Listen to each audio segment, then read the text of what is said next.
What's going on, everybody? It's Rocky in real time, and I'm back at you with another video. And in today's video, I'm going to talk about how I manage my finances abroad and what I'm doing, and just a little bit about financial literacy and maybe some things I wish I knew as well.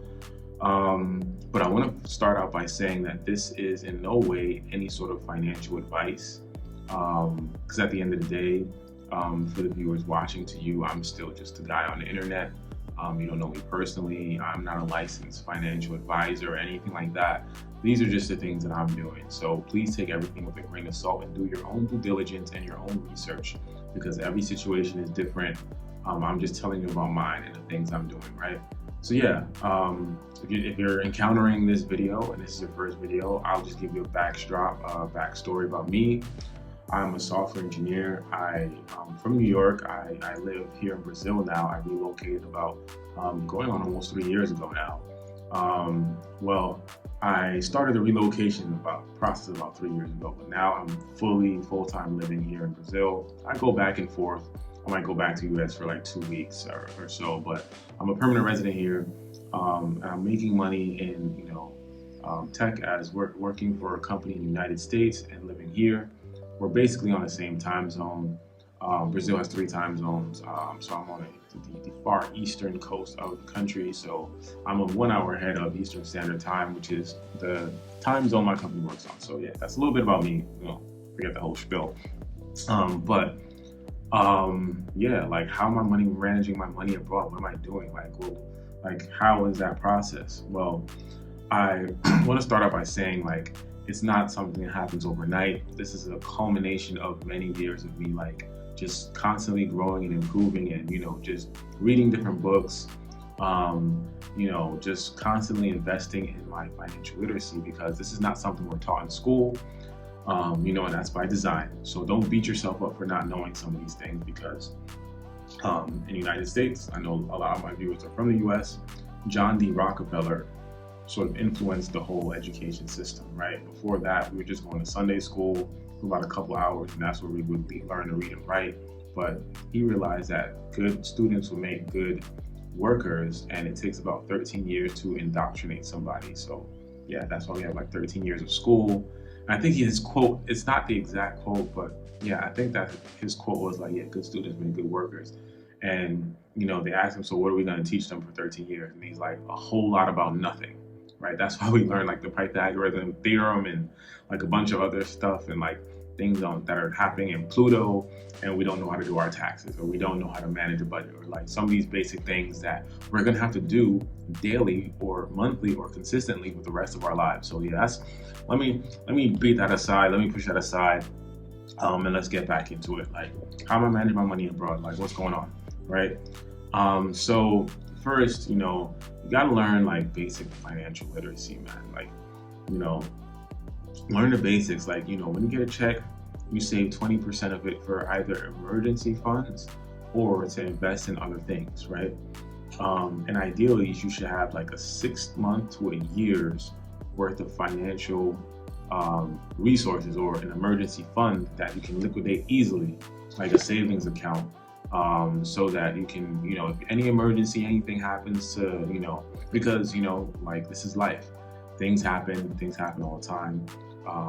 Some less frequently than others, but you want to be prepared. So have that 6 months to a year's worth of emergency fund, because 70% of Americans don't have $1,000 for an emergency should it happen. And that's just crazy to me. That's crazy. And I think that a country like ours, that those statistics should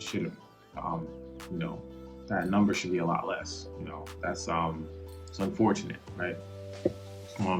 So some other things that you should know how to budget and plan, and how to organize a basic budget. Know how much you bring in, know what your expenses are, what your daily, weekly, monthly expenses are, what your bills are, what your necessary bills are. What are your bills for leisure, what is it, Netflix, Star Plus, or whatever streaming services, and see if you can minimize where you can, and you can cut out where you can. If you go to Starbucks 4 or 5 times a week, maybe it might be worth it, especially if you're getting the same order, to get a coffee machine. And there's recipes online how to make Starbucks's cafe chai tea latte, whatever. and then you just make that every day, and it's going to save you literally thousands of dollars over the course of a year or years, right? So knowing how to budget, knowing how to minimize your expenses, knowing how to plan, on a basic level. Like for me in my household, my wife is like a genius in Excel. Like she knows how to do all like the cell calculations and everything. And she knows that like I'm a very sort of data and facts and sort of objective oriented person. So that's how she communicates with me about finances and about our finances. So she basically has all of our expenses organized in like an Excel sheet, and she organizes them by month to month for the year. And we have this conversation like at least once a month where we sit down and we talk about finances, and she brings that Excel sheet and she basically just sort of outlines the month-to-month change. Or like, oh, okay, we did good. We spent 20% less on food this month. Maybe 15% more on leisure activities, things like that nature. So we talk about our expenses, and we see where we can optimize, improve, and be more efficient. So if you don't have a partner, if you're single, that's a conversation that you just have with yourself. You don't have to be like an Excel genius. She just happens to be one, right? And like it's better, if you're specializing in something, or like if someone else can help you specialize in something, then it's better that they do it, right? So when you talk about finances and expenses and stuff, usually that's done within the household.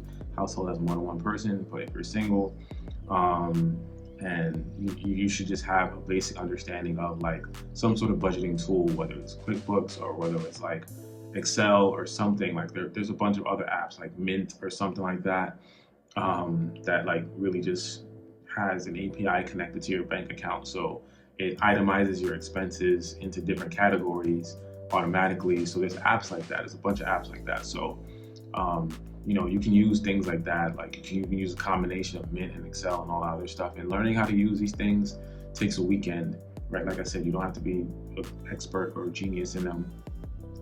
I just let her do that because she just is, right? So yeah, knowing some budgeting tools, like knowing how to manage your expenses and manage your spending and your expenditure. That's a huge key.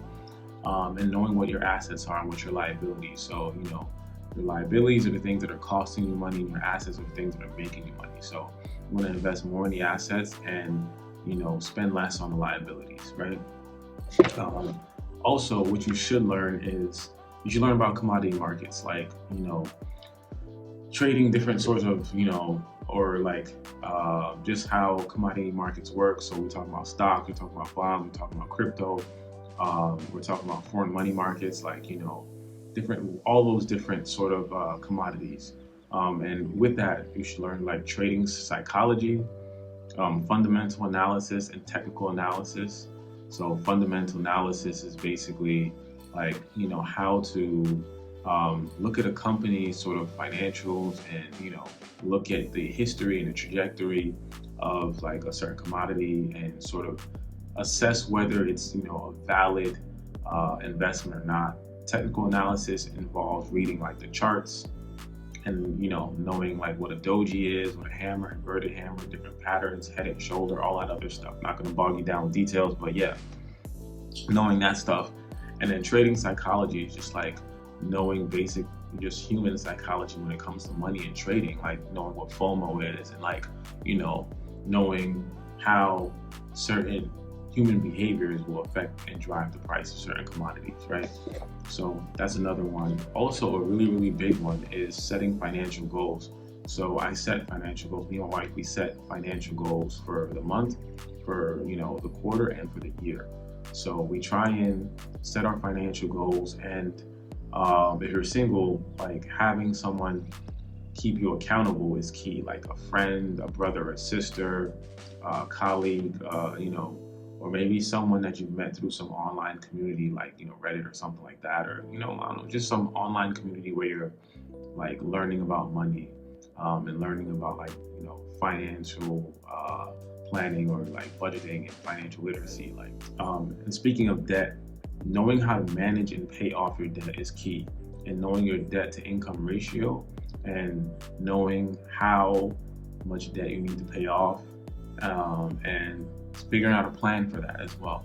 So if you got like $20,000 worth of, student loan debt or credit card debt or something, like have an action plan for paying that off within 18 months or so, knowing, and then with that action plan, it kind of ties back into, excuse me, it kind of ties back into what I was saying about budgeting. Like, so if you have this debt, you should, know where you should minimize and sort of economize your expenses so that you can devote more to paying off. So like you sort of delay your gratification a bit. Maybe you stay away from the Stars Plus or Disney Plus or Netflix or whatever it is, or their cups of coffee. You economize where you can, so you can sort of like be able to pay for the debt so that like you don't affect your credit, or you just don't have to pay crazy amounts of interest. Second. All right. So that's very key. And another thing you want to do is you want to always learn and improve. You want to find people on the internet or in person, maybe like a financial literacy expert, like a financial advisor who you talk to maybe once a quarter or so about some of the things that are specific to you and your goals. Or you have like different YouTubers or experts or books that you read that help you sort of grow your knowledge and your sort of like understanding of like a lot of key things that have to do with personal finance, right? Also, learn about like managing real estate. Real estate, I mean, we all need to live in, have some sort of house or roof over our head. And it's great if that roof is yours, that you own that, and you could even rent parts of it out, like having like a multifamily or something like that.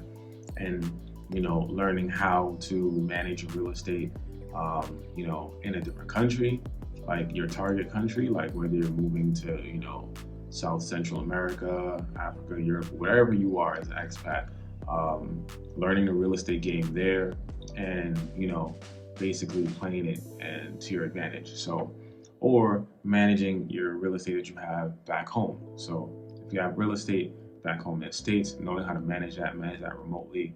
There's tons of companies that help you do this, that help you, there's property management companies and all that other stuff that'll come clean, help you maintain things, take pictures for you, take inventory of like the things that need to be done and things that are going well, and all that other stuff. So yeah, learning real estate is key, because real estate is an asset that it by and large just increases over time. There's dips and things that happen in the market, but we only have a finite amount of land. So that's something that I'm learning as well.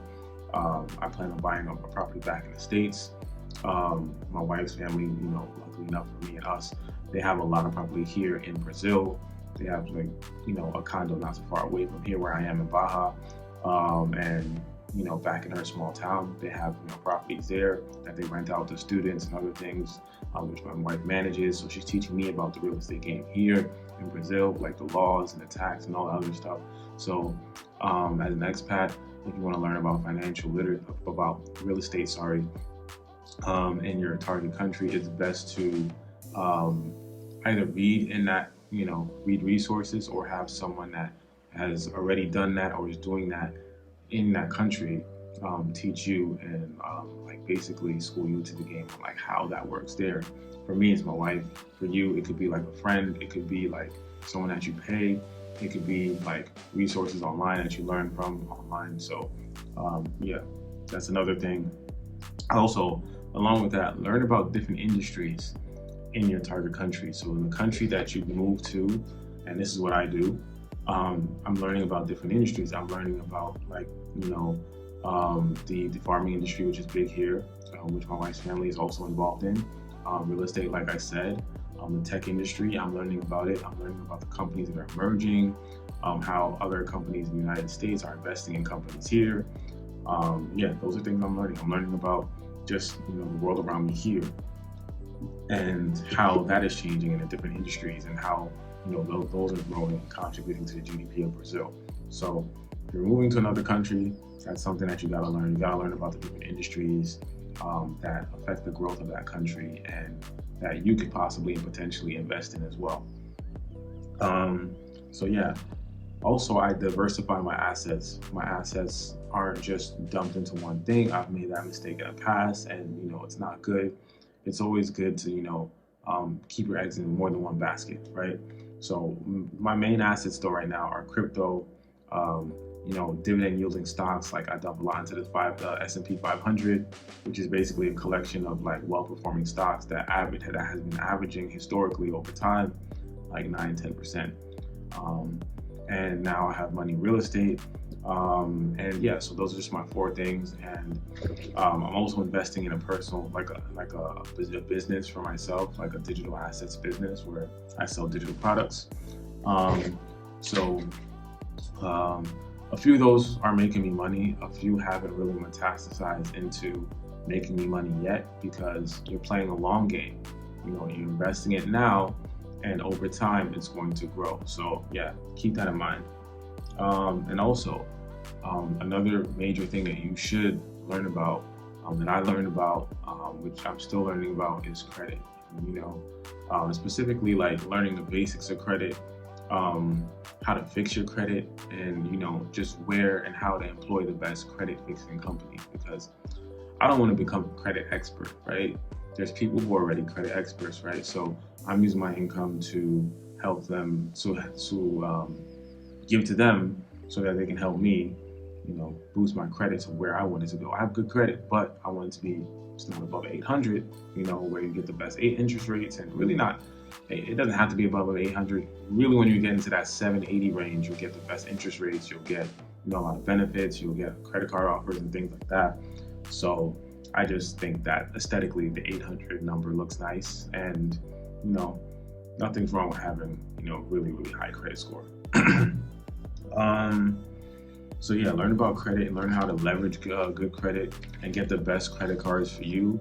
I know for myself, I have travel credit cards because I travel a lot back to the United States, especially to buy like electronics because they're expensive here in Brazil, and to get other things that I can't get from Brazil, and just to see family and whatnot. Just every so often, like every few months, I travel back, right? So for a week, 2 weeks, maybe a month if I need to. Like I need to really take care of something, like see some tax professionals, and maybe fix something at home or something like that. I don't know. Just I travel very sparingly across the year, but more so than the average person. So like having credit cards that cater to people who travel or who travel more frequently, that's going to be of a benefit for me.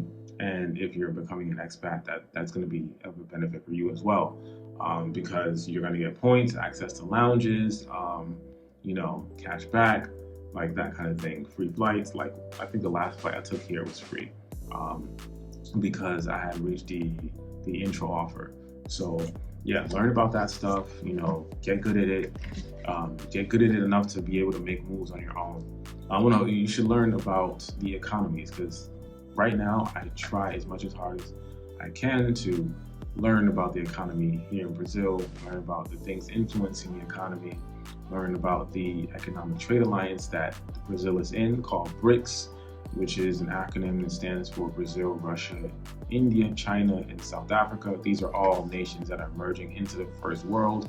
They're kind of like the G7, but it's not like the G7. The G7, I think, is like Japan, Canada, United States, the UK. I forget the other nations as well, but like those are like the first world nations that are really, really driving trade and bolstering the world economy on a whole. So BRICS is just a competing organization, and we can see like what Russia and China are doing and what India is doing, and what even Brazil now is doing. So learn about that stuff. I watch a lot of Al Jazeera, BBC. I read a lot online. I read news articles, read books, but mainly just either listen to podcasts, read news articles, and watch news. And also maybe read a couple books, that kind of thing. So always watch the exchange rate as well, because part of managing your money abroad is knowing, when it works in your favor, knowing when You should actually pay for something versus when you shouldn't. Like if the exchange rate is kind of dipping, you might want to hold off until it goes back up again. And knowing what's expensive and what's not as well in your country of choice. For me, like, not everything is expensive, not everything is cheap here, right? Like I just made that example about electronics. Electronics are really, really expensive here in Brazil. So I'm someone in tech, so that kind of doesn't favor me. So I have to know what I need to get whenever I go back home, and know what I can get here. If it's cheap enough to get here, then I'll just get it here. If it's not, I'll just wait till when I go back to the States. I'll just write it on a list, whatever. A lot of these developing nations that you might become an expat in, they deal with inflation and sometimes even hyperinflation. So for that economic trade alliance that Brazil is a part of, they have the highest rate of hyperinflation in that trade union. So sometimes within a few short months, a price of something would double. So, be aware of that. Those are things that you need to be aware of. Be aware of how inflation is and may affect you, because, something may increase that you consume on a regular basis. So, you need to be aware of that, because you need to then know how to manage your expenses when it comes to said item or said thing or whatever it is. To sum it up, just learn the basics of financial literature or the financial literacy. I have my commodities that I invest in. I'm into crypto, I'm into stocks with dividends. I'm into real estate now. I have these financial goals that I've set and that I have my wife, and we keep each other accountable for. I paid off my debt, and I know how to manage debt as well. Learned about credit, learned about how to build my credit, and I've employed a credit company to help me remove whatever the little blemishes on my credit report might be. And I've gotten the best credit cards for myself, in the way I like to move, in the way I like to travel. Like I said, I diversified my assets. I've learned about the economy of Brazil. Like that's something I'm constantly learning, because it affects me and it affects my pocket, it affects my household. So I have to learn about it. It's something that I can't escape. That's pretty much it. So right now in this part of the video, I'm gonna just go through some of the assets, or not some of the assets, some of the resources that I use or some of the books I've read, and mostly just books. But then there's this one TikTok account. Again, like I said, do your own research, but it's a TikTok account that I use. It's called Quiver Quant. Yeah, and basically it's this guy. He talks about like the different stocks that senators are investing in, because they always have the inside scoop about what law is going to be passed. It enables some sort of company to do some sort of business, or sort of if it affects their business. So just like what's going on with TikTok right now. So like there's going to be a law passed or not passed in some sort of time that's going to either allow them to operate in the United States or not. Companies in the United States, there's different laws that allow them to operate, and some of them, when they're passed, could make them millions of dollars, sometimes even billions of dollars. So the guy Quiver Quant, he talks about some of the stock trades that some of these senators are making and have profited off of, because they have to make that information public. That's some other resource I follow, and I follow it because when these different senators make these trades, like I go and do my own research, and then once I've done that research, I decide whether it's something I want to sort of like invest in myself. So all right, guys, that's it for this video. Go ahead and like, comment, and subscribe if you found this video of any value to you, and let me know in the comments, what are you trying to accomplish in terms of your finances, or what do you want to know more about in terms of finances as an expat. And I'll try to make another follow-up video to this one if I see some consistent questions. Other than that, thanks for watching, and until next time.